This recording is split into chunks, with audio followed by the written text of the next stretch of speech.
has potentially other help now from European allies. All of that shows that Zelensky is interested in peace, something that the administration called into question because of the Oval Office breakdown. But I think Zelensky now, at this point, is in a waiting position to see how the Trump administration responds. So on Earth 2, where Kamala Harris won, would Democrats be pushing for a peace plan at some point as well? I mean, this is a lot of money. It doesn't seem as though, it does seem like Russia's winning. A Ukrainian told me that. Obviously, in a perfect world, Putin wouldn't have invaded and Ukraine could keep all its territory. I guess what I'm asking is, wouldn't any peace deal under any president require some territorial concession to the aggressor, Russia? Yeah, absolutely. I mean, we were in a bad position. It was much easier to deter the aggression. It's much harder at this point to compel the aggressor to get back out of that territory. So you're going to have some kind of peace agreement. The question, of course, has always been on what terms? How good can the United States compel an end to this conflict on terms that are good for Ukraine? So Ukraine can remain strong, secure, sovereign in some sense. Also for NATO, because NATO, those Eastern European countries are very concerned that if there isn't a strong, robust European security guarantee, that Putin is just going to restart aggression.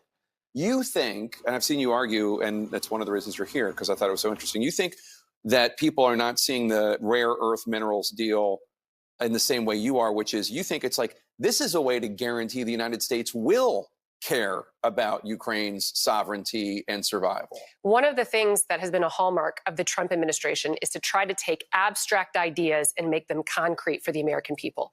So rather than the Biden administration said, look, this is democracy versus autocracy, Trump is saying, I'm talking about, no kidding, rare earth minerals for the benefit of the American people. We're invested in the security of Ukraine. That is great for Ukraine, to have the United States and Ukraine having deeper, more concrete ties.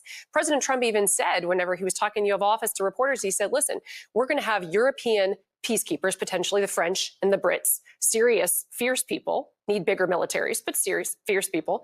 And he said, and listen, I haven't ruled out potentially Americans. It was sort of an offhand comment. But I think it's interesting that President Trump is saying, look, let's get vested.